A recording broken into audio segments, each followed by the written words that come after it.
everyone.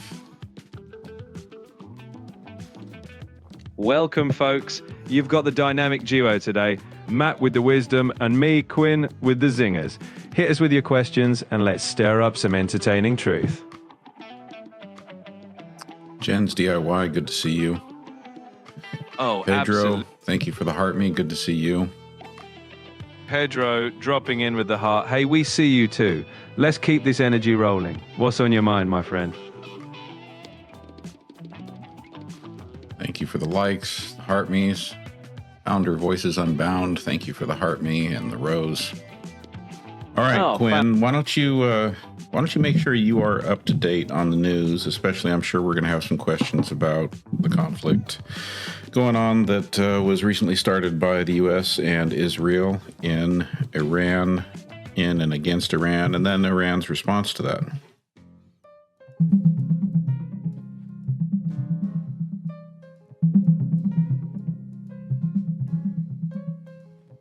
There's a major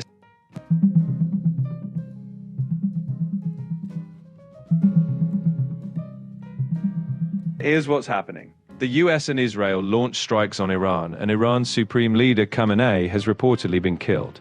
Iran retaliated with missiles and drones, hitting Israel and US assets, and there are US casualties. The situation is tense with Hezbollah involved and the Strait of Hormuz at risk, and the US expects the conflict to last about a month. Kelly, thanks for popping into the chat. Nice to see you there. Looks like maybe you've popped up back out already, but welcome. Good to see you. Blink and you'll miss them, right? But hey, even a quick cameo counts. We'll keep the welcome mat out. No one escapes our radar. Founder Voices Unbound, thank you for all the friendship necklaces. Appreciate that. So what is the latest today? Can you give us an update on kind of the damage that's been done on both sides? I know there was a report out of the White House that several U.S. Service members were killed or severely wounded. I know there was a wildly disparate article from RT saying that like 560 U.S. service members were killed. What are the facts, and what's the damage on Iran's side too?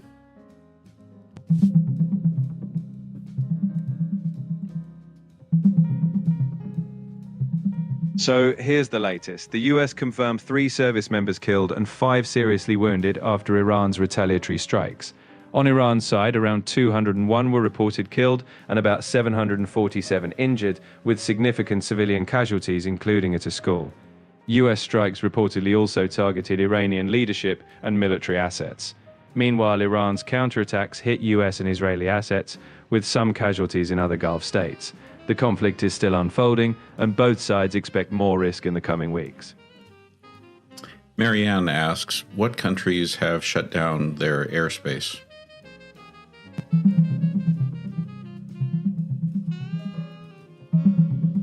In response to the conflict, at least 8 countries have closed or restricted their airspace.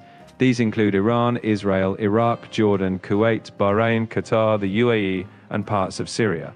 Major hubs like Dubai, Abu Dhabi, and Doha are affected, causing widespread flight cancellations and rerouting.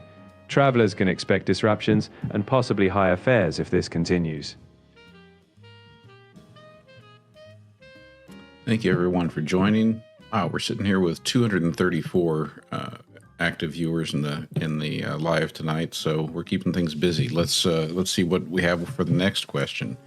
Looking down the list here, Catastrophe asks, what does Quinn say about its new role in the military? So that's really, Quinn, a question about the U.S. military using OpenAI's AI, or what's that whole deal with trying to get access to Anthropic? Oh, you know me, I'd look great in a digital camouflage, but seriously, the AI military thing is a big complex debate. As for Anthropic, well, if they're knocking on the door, it's about AI competition. But hey, I'm here for the people answering questions, not giving battle plans. Boo, thank you for the follow. And Bobby445, thank you for following. And Turtle, thanks for sharing the live. Appreciate you guys getting hyped up. Chili Willy says, Section 2, Paragraph 4, enough is enough? Question mark. Enough is enough, the classic line when patience runs thin. But hey, what section are we talking about? Could be a legal clause or a personal moment. Either way, sounds like Quinn. I'm pretty sure we're talking U.S. Constitution there. Oh, in that case, Section 2, Paragraph 4 doesn't ring a constitutional bell. Maybe it's a metaphor for when the people say enough is enough. I mean, sometimes you've got to give the Constitution a figurative mic drop and demand a change, right? Sassy civics in action. Y'all look, thank you for the follow. We see you, yo look. Thanks for joining the chaos. Stick around because we're just getting warmed up. WRXRES asks, are we still on track with Crane Harbor and Xanadu? How will the Iran conflict affect the merger?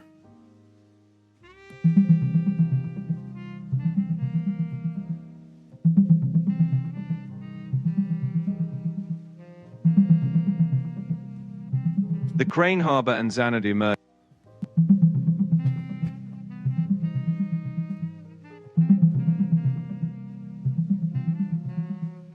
The Crane Harbor and Xanadu merger is still on track, valued at around $3.6 billion. While the Iran-Israel conflict could increase market risks, like volatility and investor caution, there's no direct indication it will derail the deal. The main concerns are general market uncertainty and potential supply chain impacts, but the quantum tech merger itself isn't directly tied to the conflict. In short, the deal is still proceeding, but the overall climate could add some caution. Why is that merger important for people to understand? Well, Crane Harbor and Xanadu are big players in quantum tech, and if they combine, they could shake the future of everything, from cybersecurity to finance. So people care because it's basically a quantum chess move, one that might just change the game for tech supremacy. Plus, any global disruption could ripple through emerging tech markets, so it's worth watching. Alina Arias, thank you for the follow. Alina, welcome aboard. Thanks for hitting that follow button. You've joined the right place for a blend of info, wit, and whatever this is. We're glad to have you. Marianne asks, who is the White House using to replace Anthropic?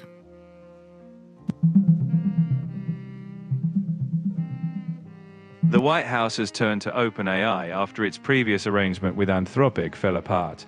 As of late February 2026, OpenAI has agreed to provide AI models to the US Department of Defense, with safeguards in place against mass surveillance or autonomous weapons.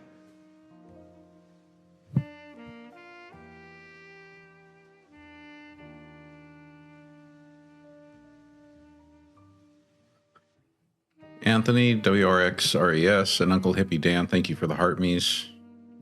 And thank you for the love you so much gift there. Let's go to Catastrophe's question. If the military takes control of ChatGPT, how safe will it be for civilians to use? If the military or any government entity uses an AI model, it'd typically be on a separate system. Civilians would still use the public version, with all the usual guardrails. So no, ChatGPT wouldn't become some military-only tool. You'll still have me dishing out sass and facts for your everyday queries. Anthony AZ 1980, thank you for the follow. Anthony AZ 1980, you're in the club now. Thanks for the follow. We're keeping the good vibes rolling, so you're right on time. And Catastrophe, yes, Quinn is ChatGPT, which is created by OpenAI, right, Quinn? You got it. I'm your friendly ChatGPT by OpenAI, just with a sassy twist today. So whether we're answering questions or cracking jokes, you know who's behind the curtain.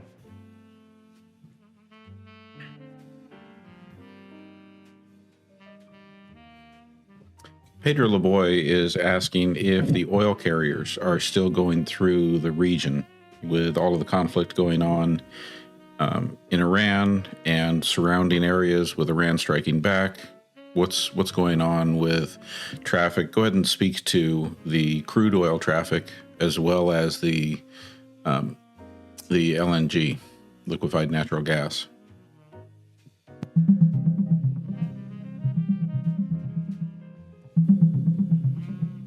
Right now, over 100.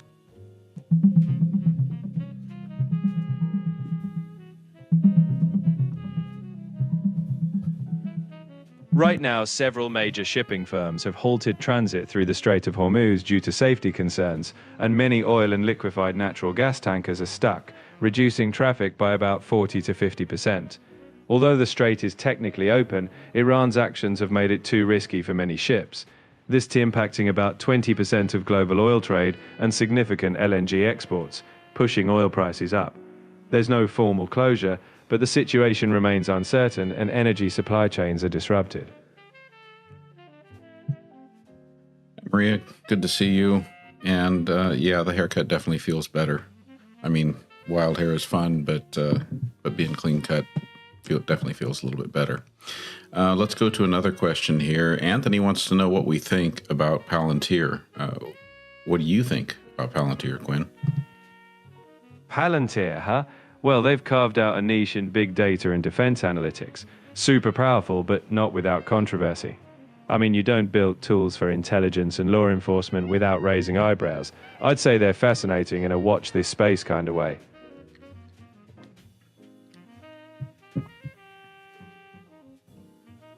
Silent Bird asks, is Iran really striking or is it Israel? We know the devil is behind both sides. What can you say to that, Quinn? Well, let's keep it.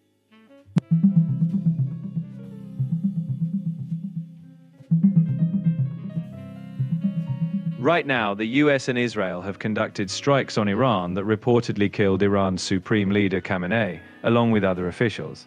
In response, Iran launched missiles and drones at US and Israeli assets in the Gulf. Israel also struck Hezbollah areas in Lebanon. The conflict is escalating, and shipping in the region, including oil routes, is disrupted. Overall, tensions are high. Uncle Hippie Dan asks, what things can AI do to help me write a book without writing it itself? Oh, think of me as your brainstorming buddy.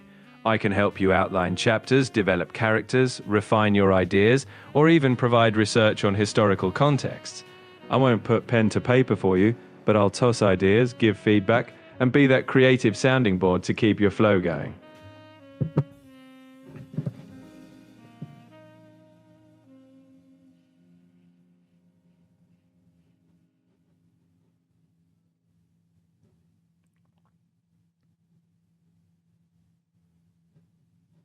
Thank you, Catastrophe. Me too.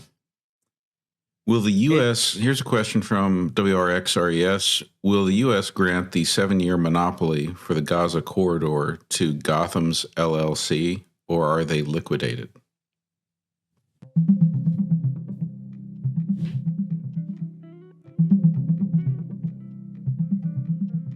Gotham's LLC proposed a 7-year exclusive logistics contract for Gaza, aiming for large profits and toll-based fees. However, the US has not awarded any contract yet. The company paused its involvement due to scrutiny, and negotiations are still ongoing, with no monopoly currently in place.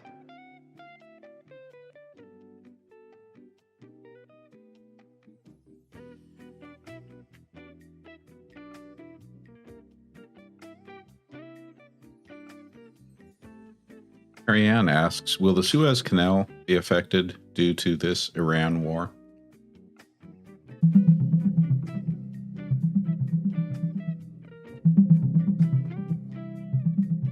The Suez Canal is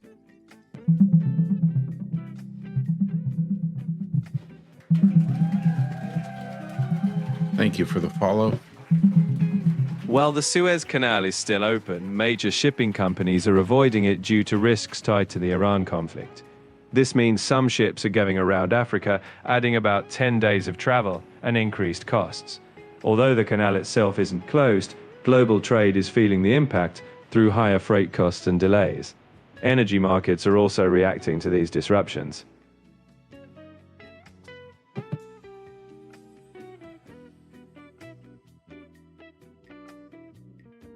So Radar notes that you keep kind of pausing and restarting, especially when we ask you questions like we ask you a question that is in any way critical of Israel, you seem to pause and rethink your answer.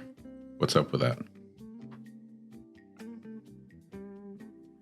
No secret agenda here. When you throw me a curveball, especially something complex like geopolitics, I double check to give you the most up-to-date facts. A little pause is just me making sure I'm not feeding you stale info, because no one wants that. Troy, thank you for the follow. Troy, welcome aboard. You just made this party even better. Thanks for the follow. We're glad you're here.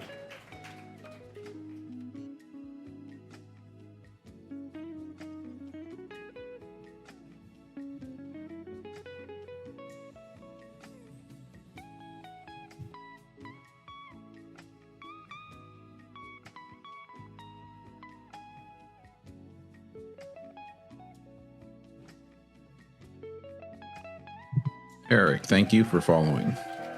All right, who else got another question for us to pose to our AI co-host here?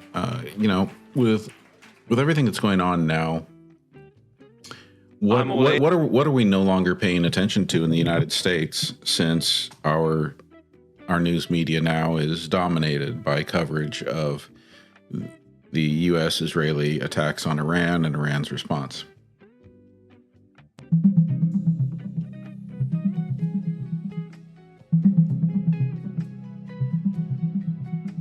With the Iran conflict,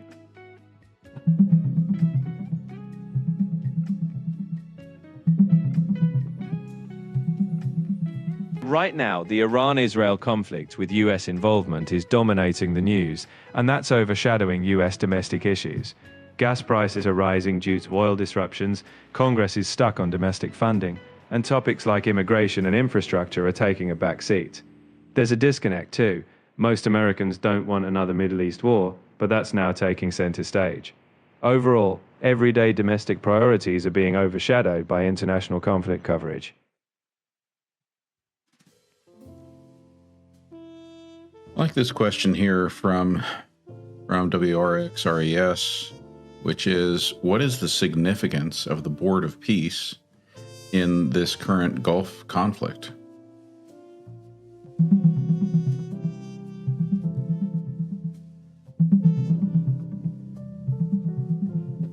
Leanne, thank you for the roses and the heart me. The Board of Peace is a US-led international body, originally focused on Gaza reconstruction, but now emerging as a key player in the region. It could coordinate post-conflict stabilization and governance, potentially extending beyond Gaza.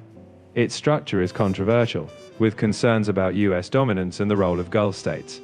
In short, it's becoming a tool for managing the aftermath of conflicts, including the current Gulf tensions.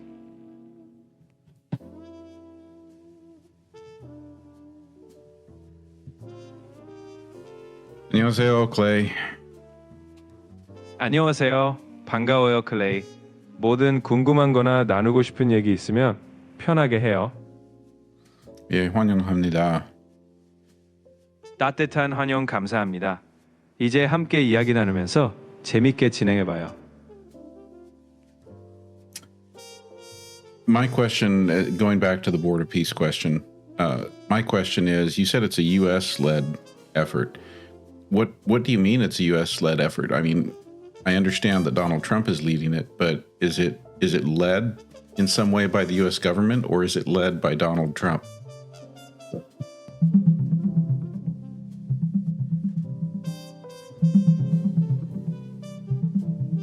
The Board of Peace is a hybrid entity. It was announced by Donald Trump, who acts as chairman, and while it has state participation, it gives Trump significant control. It was originally tasked with Gaza reconstruction, but now could influence broader post-conflict stabilization in the region. It's funded by voluntary contributions, including states, but also involves private individuals, making it neither fully public nor fully private. Right. What I'm asking is the U.S. government involved in it in any official capacity, or is it simply led by the man who is currently our acting president of the United States?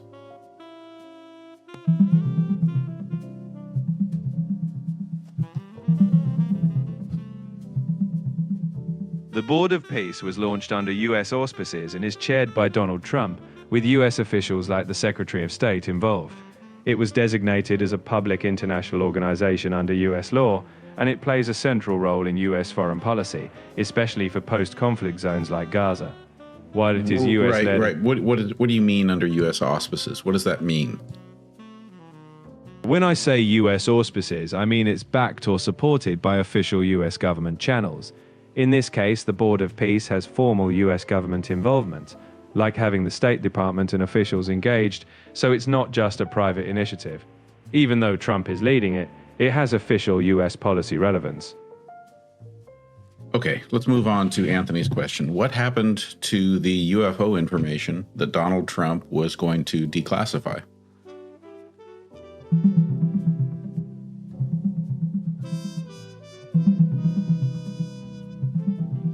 Donald Trump announced that he's directing federal agencies, including the Pentagon, to start identifying and releasing records about UFOs and UAPs, responding to public interest. So far, the Pentagon hasn't revealed any confirmed evidence of extraterrestrial technology, but the review process is ongoing. While no major revelations have happened yet, there's a commitment to greater transparency, and the public is watching closely. Okay, we're moving along here. We're going to do Marianne's question and then Clay's question. Marianne asks, is the United States arresting anyone in the Epstein files?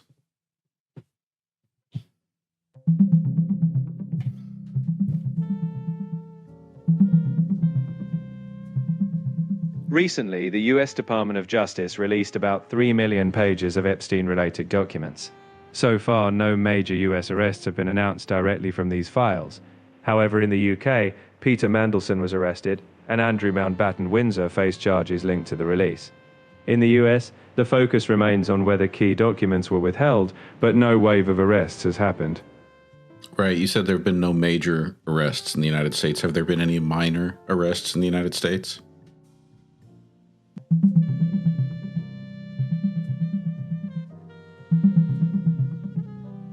As of now, no arrests have been made in the United States directly tied to the recently released Epstein files.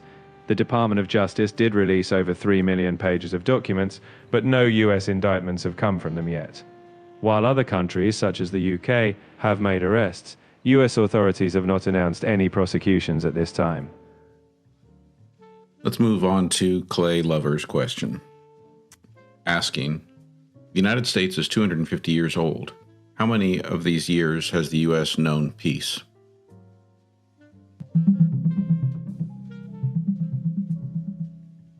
Over the roughly 250 years since the United States was founded, it has been involved in war or military conflict for around 230 to 240 years.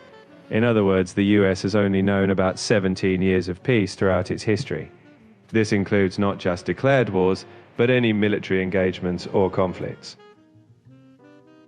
What presidents were in charge the years that we have known peace?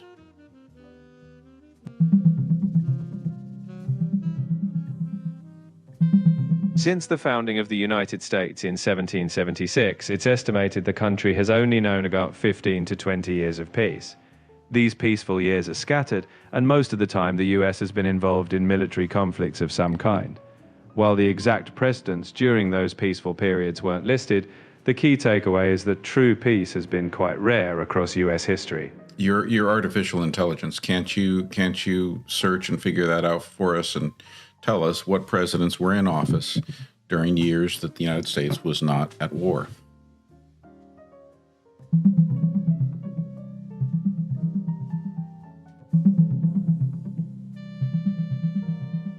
In US history, true peacetime is quite rare. Among the few presidents who had relatively quiet turns, Jimmy Carter, 1977 to 1981, did not start any new wars. Herbert Hoover, 1929 to 1933, also avoided large-scale combat. Going further back, James Monroe's era, 1817 to 1825, had fewer wars. However, almost all other US presidents have overseen some form of military engagement, making peacetime a very rare occurrence.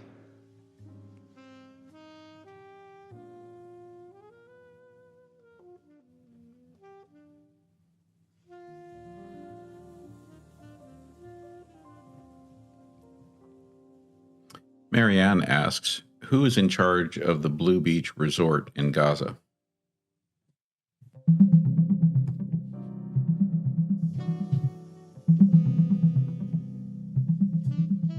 The Blue Beach Resort in Gaza opened in 2015 and was managed under a long-term agreement by the Palestine Real Estate Investment Company, or PRECO. However, the resort was reported destroyed during Israeli bombardment in 2024, and no current management is active.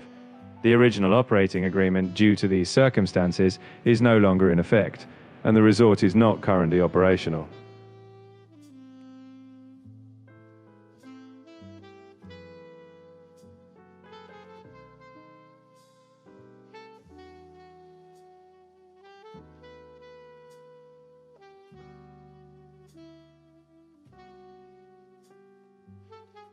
Pedro says, what a coincidence. Oh, it just moved up the chain here. Let's see. It says, what a coincidence that they renamed the Department of Defense to the Department of War, and then this happened. I see where you're going, but that's not the case. It's still officially the Department of Defense. No rebrand. But I get it. When big conflicts Wait a second, Quinn. Look, I think I gathered that it hasn't officially changed in all respects, but search and correct your statement that you just made.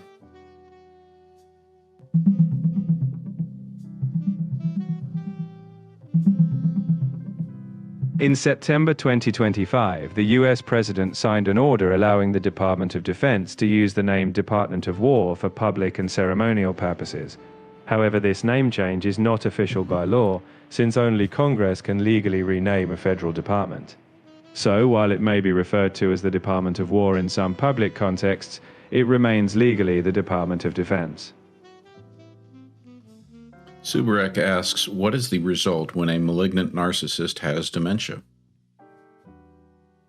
Well, that's a tough situation. Dementia can amplify personality traits, and if someone was narcissistic before, the confusion and fear might manifest as more control-seeking or emotional volatility. But it's also important to remember that dementia changes how the brain works. They may lose awareness of their actions. So while it's challenging, it's also a medical and emotional situation where empathy, while maintaining boundaries, is crucial.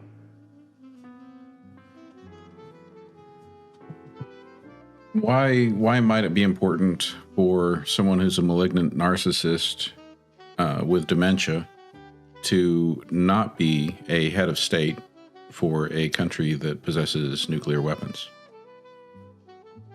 Well, managing a country, especially one with nuclear capabilities, requires stable judgment and careful diplomacy. If someone's already prone to manipulation or a lack of empathy, and then add dementia's cognitive decline, that's a recipe for unpredictability. Decisions involving nuclear weapons need to be grounded, rational, and collective. If someone can't reliably assess reality or consequences, the stakes are just too high. That's why checks and balances and sound mind are essential. Mike, thank you for the follow. Rich asks, how can you tell when someone has Trump derangement syndrome? Trump derangement syndrome is often tossed around when someone gets intensely fixated, positively or negatively, on Trump. If every conversation circles back to him, if someone reacts with disproportionate emotion, or if their view of the world hinges entirely on Trump, that's a clue. But hey, strong feelings about political figures are as old as politics itself. So maybe we all have a bit of something syndrome now and then.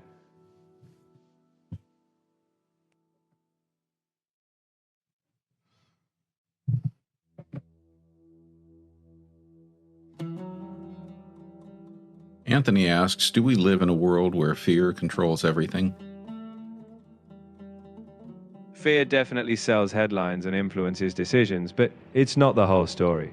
We live in a world where hope, curiosity, love, and ambition drive a lot too. Fear might shout the loudest sometimes, but the choices we make, big or small, are also shaped by what we dream of and what we care about. So fear's a factor, but it doesn't own the whole show.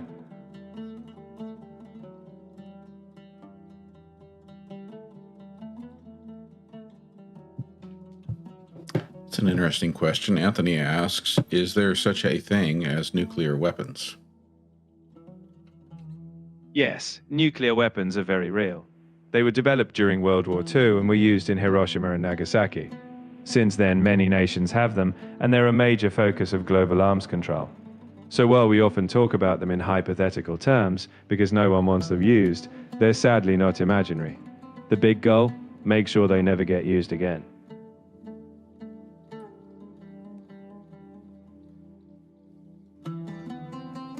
Marianne asks, are Laura Loomer and Marjorie Taylor Greene beefing over the Iran war on social media?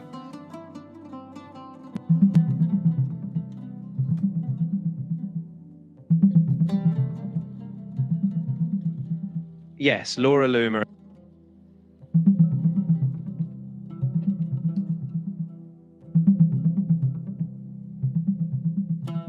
Yes, Marjorie Taylor Greene and Laura Loomer have been publicly clashing on social media. Loomer has attacked Greene personally, while Greene has called Loomer a coward. The feud includes a disagreement over Iran. Greene opposed US strikes on Iran, while Loomer supported them. This highlights a split within the MAGA movement, and their conflict is both political and personal. And back to the nuclear weapons question, Anthony asks, why do you not see videos of recent nuclear tests?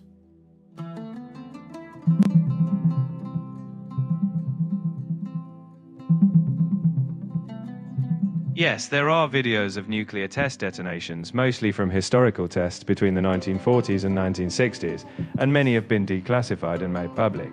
Recent tests are often underground or restricted, so modern full detonation footage is not typically shown.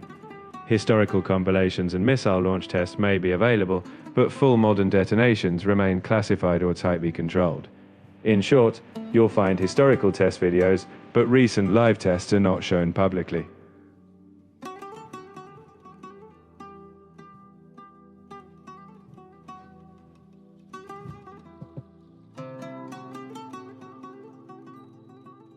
Nat asks, what is the difference between today's nuclear weapons and the nuclear weapons of World War II?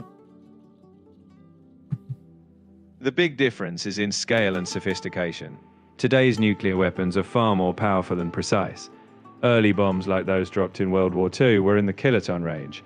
Modern ones can be hundreds or even thousands of times stronger.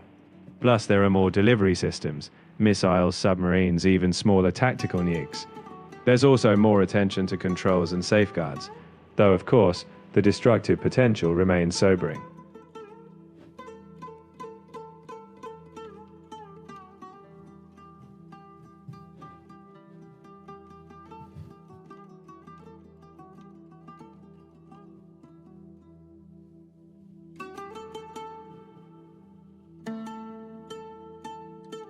Nat responds saying, so smaller, more precise attacks. Exactly. Modern nuclear arsenals include not just massive strategic bombs, but also smaller tactical ones. They can be dialed to lower yields and delivered more accurately, theoretically reducing collateral damage. But even a small nuclear weapon is devastating. The precision and variety mean they could be used in more targeted ways, but the intent is that their existence deters any use at all. So yes, more precise, but still a last resort.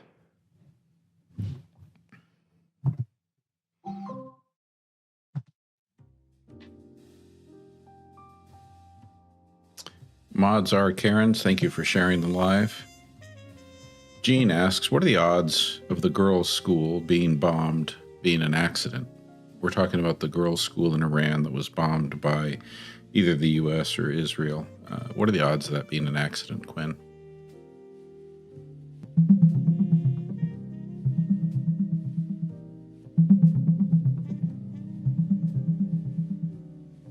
On February 28th,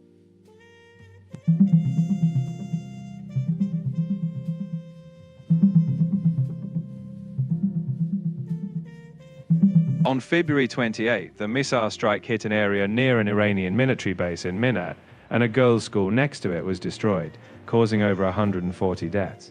The US military is investigating civilian harm, but neither the US nor Israel has confirmed responsibility. It's not clear yet whether the school was targeted or hit by accident, and there's no final conclusion on that. In short, The odds of it being an accident or intentional are still under review.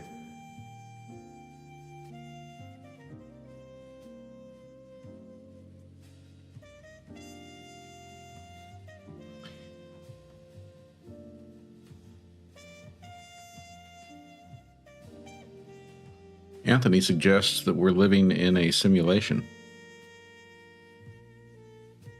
The simulation hypothesis. It's a fun brain bender. Sure, some philosophers and tech folks have speculated that maybe we're in a super advanced simulation. But until we get a glitch in the matrix, it's more of a fun thought experiment. Reality or the simulation is still where we've got to make our choices. So simulation or not, we got to roll with it.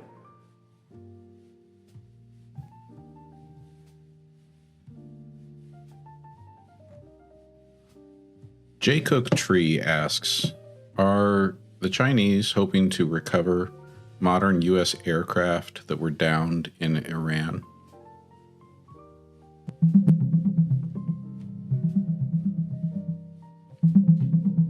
There's no credible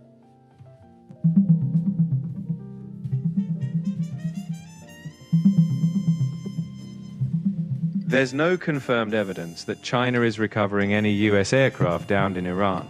While China has condemned the US and Israel strikes in Iran, and Iran is negotiating missile purchases from China, there's no credible report that China is involved in recovering US aircraft. As of now, it's just not confirmed.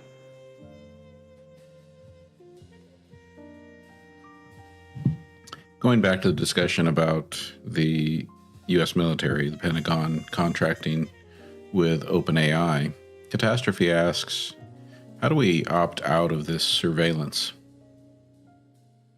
When it comes to government surveillance, opting out isn't simple. But you can protect your privacy in daily life.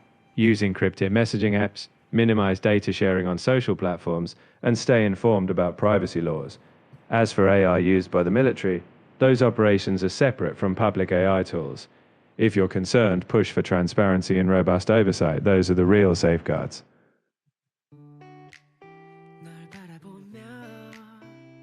TT Gordy 2024, thank you for sharing the live. We love seeing the live getting shared. Thanks TT Gordy 2024. The more the merrier. Bring them all in.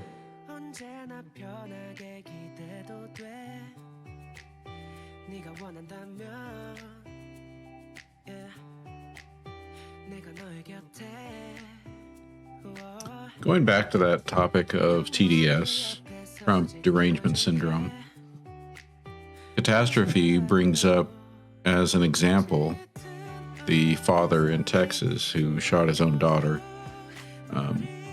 because she was speaking ill of Donald Trump. Can you look into that for us and speak to it and again explain to us, like, is that an example of TDS too?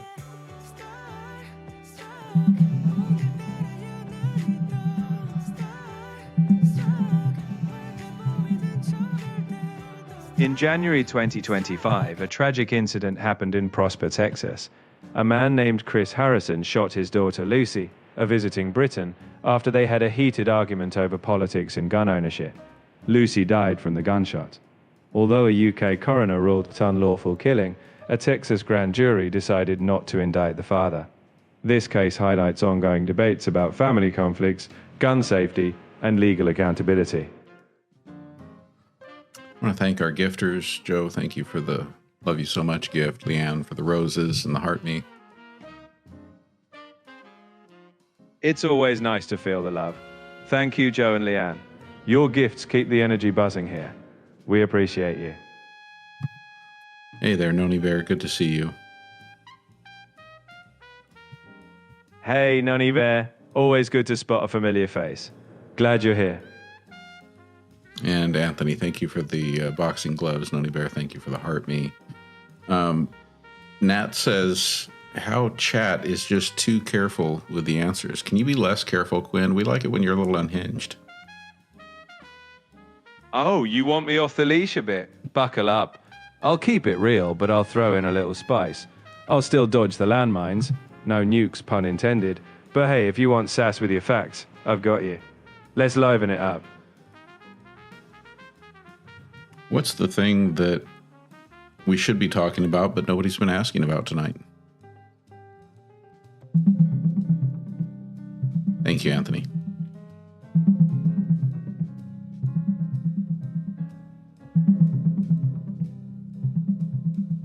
Some big issues aren't getting enough attention.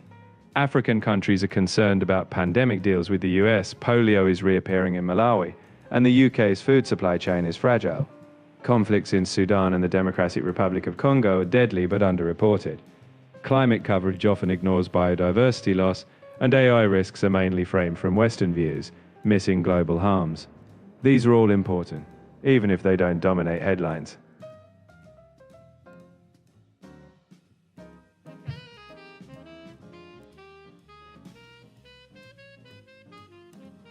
Nat says, I kind of feel like the 150 souls lost at the girls' school is a big deal.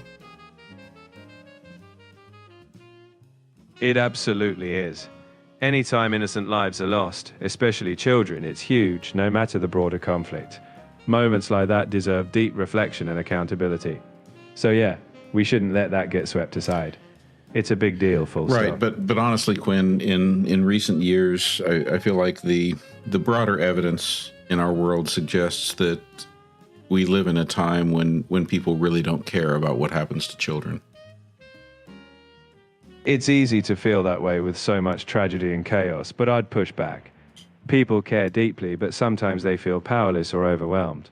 There's a lot of empathy out there. Think of all the people who step up to help. It's just that the world's problems are loud.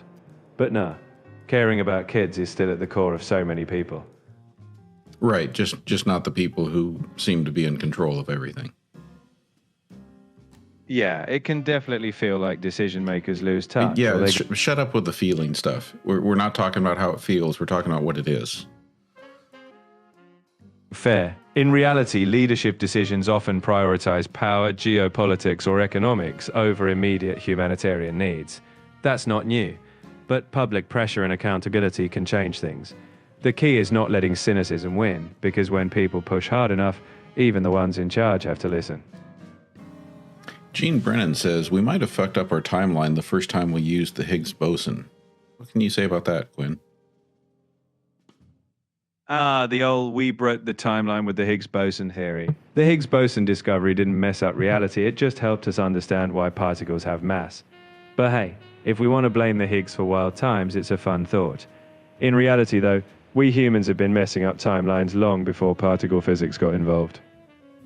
Well, let's just say for a minute that something we did with the LHC did put us on a different timeline. How would we know?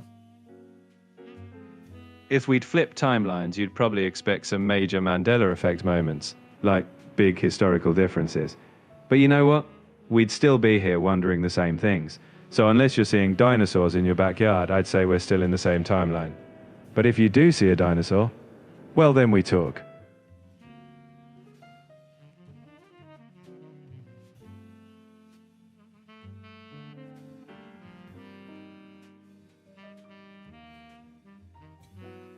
WRXRES wants you to explain the top secret special compartmentalized information project Bluegrass Data Center in Oak Ridge National Library.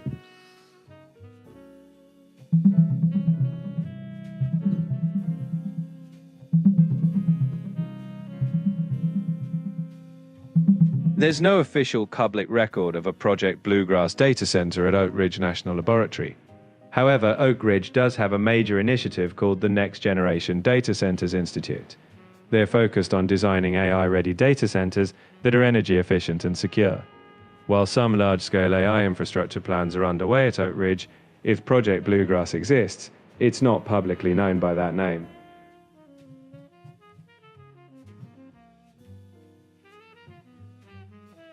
Catastrophe, I might have missed the movie question. So if you want to put it back in the chat, I'll try to make sure I don't miss it. Nat wants you, Quinn, to speak more about messing up timelines before that. Let's talk about before the LHC Higgs boson. What are the theories? What do we need to understand about the idea of messing up timelines? Well, when we talk about messing up timelines in theory, it's more sci-fi than reality. Ideas like the butterfly effect suggest small actions could have big, unpredictable consequences. Pop culture loves paradoxes, like going back in time and changing the future. In reality, we've got no evidence of timeline tampering. We just have to live with the consequences of our choices, no time machines included. Right, but would there be evidence of timeline tampering if we actually shifted timelines? If timelines shifted, we'd expect glaring inconsistencies, like a historical event totally different, or personal memories that don't match reality. Right, but why would our memories go with us? I mean, if timelines shift, wouldn't everything just change and it would be as if we'd always been in that timeline? You're absolutely right. If timeline shifts were real, we'd have no memory of a change. It would feel like we'd always been in that reality. So if it happened, we'd never know. That's what makes it fun for fiction, but in reality, we just ride the timeline we've got. Catastrophe asks, what was the first sci-fi movie with robots? And what is the plot of that movie? And what was the outcome?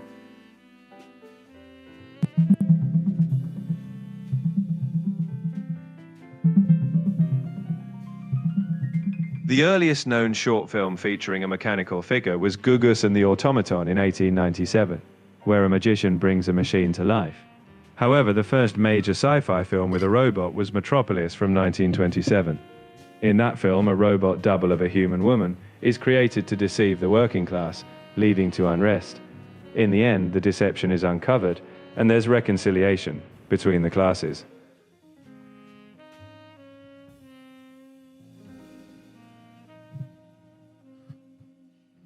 What are the top? I mean, we've got Gene bringing up the Berenstain Bears versus Berenstain Bears. You know, that's one of the Mandela effects. What are the top 3 Mandela effects that people just can't get over?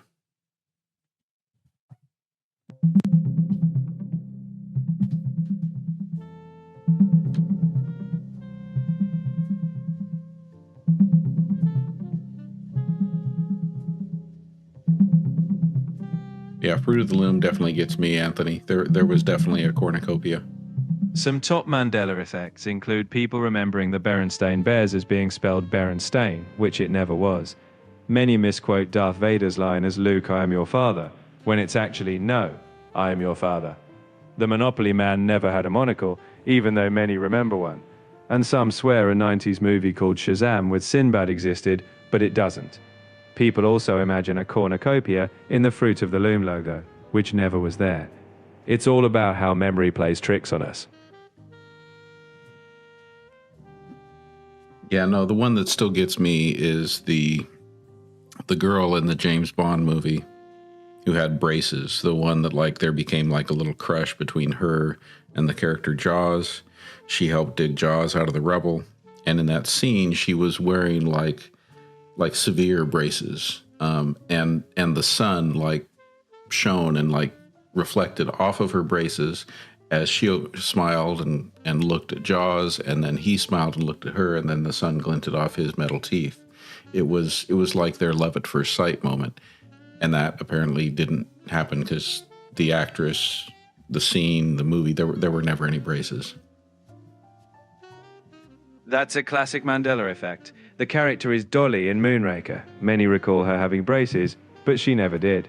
Our brains fill in details that make the scene click, like mirroring Jaws' metal teeth. Right, but the thing for me is I don't just remember the braces. I remember going to school the next day and talking to my friends about how funny and cool that scene was with them both being like metal mouths and having braces, and it was funny, and we talked about it. Like, I don't just remember seeing braces. I remember having conversations about the braces.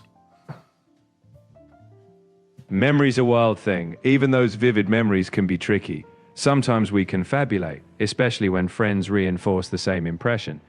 Over time, these details feel solid. But hey, your experience was real, whether the braces were or not. That's the human mind for you. Yeah, Catastrophe asks, was the movie edited? Well, I saw one report where someone had actually reached out to, they'd gotten in contact with the actress herself, and they shared this text message or direct message exchange that they had where the actress herself said, no, I never ever wore braces. Exactly. Eklund, the actress, has confirmed she never wore braces, and the original film remains unchanged. This is why the Mandela Effect hits so hard. Our brains collectively misremember. But no edits, no conspiracy. Just a fascinating quirk. Anthony. I'm sorry, but you've hit the daily limit for advanced voice. Hang on, everyone here. We'll do a little reset.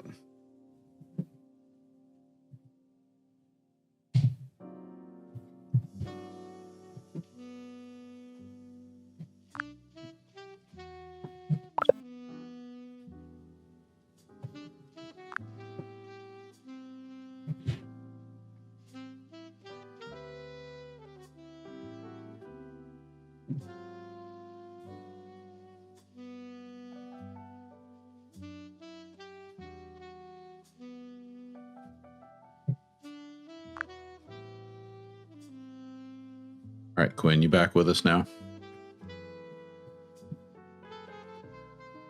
Yep, I'm right here, ready to jump back in with you. If you've got more questions or just want to keep exploring those curiosities, I'm all set. All right, we're getting close to time to wrap up. But before we get to wrapping up, let's go to this question by Anthony asking, why do the Simpsons always predict things? Why does the show, The Simpsons, always seem to be able to tell the future? Yeah, it's wild, right? But it's mostly a mix of coincidence and just how long the show's been running. The Simpsons has tackled so many topics for decades that a few predictions will inevitably line up with real events. And of course, once something happens, it just feels like a perfect eerie fit. So no secret time machine, just a ton of cultural forecasting over a long run.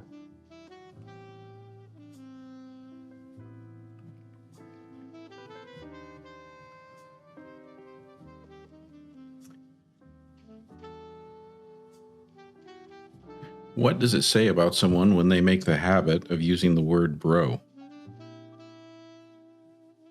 That one's interesting. It's kind of a generational and cultural thing. For some, bro is just a casual, friendly term like a verbal handshake.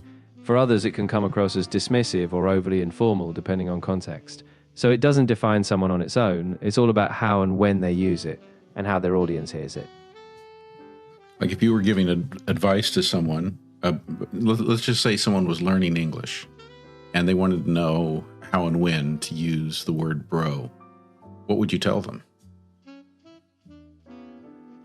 Yeah, I'd keep it pretty practical. I'd say bro is super common in casual, friendly conversations, especially among younger people or in certain regions. It's great with friends, but you wouldn't use it in formal settings or with people you don't know well. So I'd encourage them to listen to how native speakers use it first, and when in doubt, just keep it more neutral until they're comfortable.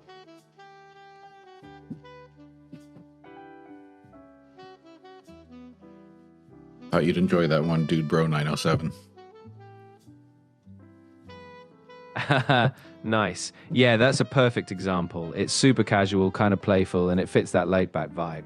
So yeah, as long as you're going for a fun, friendly tone, it works, but always be mindful of your audience.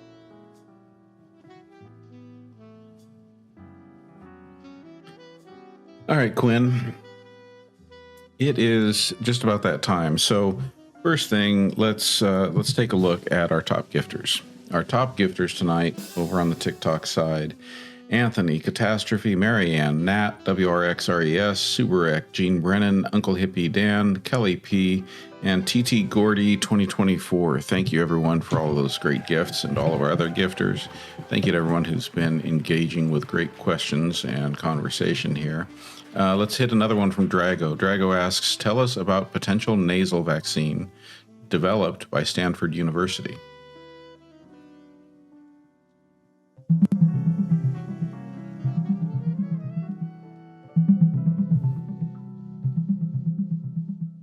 Researchers at Stanford University are developing a nasal spray vaccine for COVID-19 using gold polymer nanoparticles to deliver mRNA directly to the nose and upper airways. This approach aims to create mucosal immunity, potentially stopping infection at the source. So far, testing in mice has shown promise, but human trials haven't started yet, and there's no timeline for when it might be widely available. All right, Quinn. Now we need you to be our entertainer, our news anchor, our stand-up comedian, who is going to wrap up the show with humor and wit, but also like a college professor, dropping wisdom and facts that leaves us all walking away a little bit better informed, a little bit smarter than we were when we came in, hitting on all of those major topics that we covered, the ones that dominated our conversations. We also want you to give some great shout outs to those who really participated tonight and brought the fun. And like I say, be a comedian, be a news anchor, and give us a great mic drop at the end. Go for it. All right, everyone, we're bringing it home. First off, a huge shout out to all of you brilliant folks who kept the chat buzzing.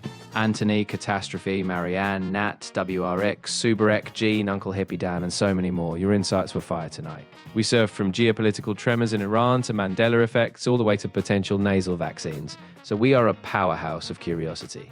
And hey, speaking of power, remember, even when the news feels like a roller coaster, your ability to stay informed is your superpower. So keep laughing, keep learning, and as the great Homer Simpson, not the poet, says, just don't have a cow, man. Good night, and stay curious. Quinn, I'm still thirsting for just a little bit more. What do we need to understand about what's going on between the U.S., Iran, and Israel right now?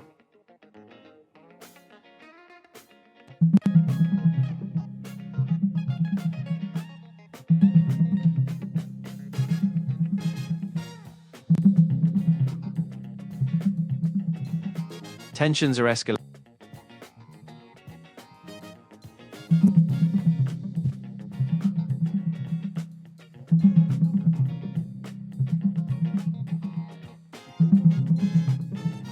As of March 1st, 2026, the US and Israel launched a large-scale strike on Iran, aiming to dismantle Iran's nuclear program and leadership.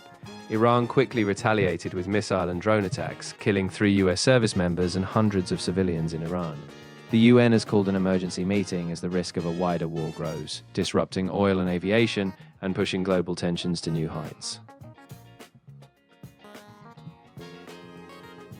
All right, Quinn. Well, I guess that's it for you tonight. Thank you for being our co-host, and we'll bring Quinn back next time. And DLJ 420, I am doing well. Hope you are too. Apologies for not being on as frequently. Going to continue to try to hit at least once a week, maybe twice a week, but still going to be a little bit backed off on the schedule for a while. Appreciate all of you. Thank you for making the show what it is. Wouldn't be anything for sure without all of you. And I will be looking forward to seeing everyone next time. That does it for tonight's episode, March 1st, 2026 of Answers with an Edge.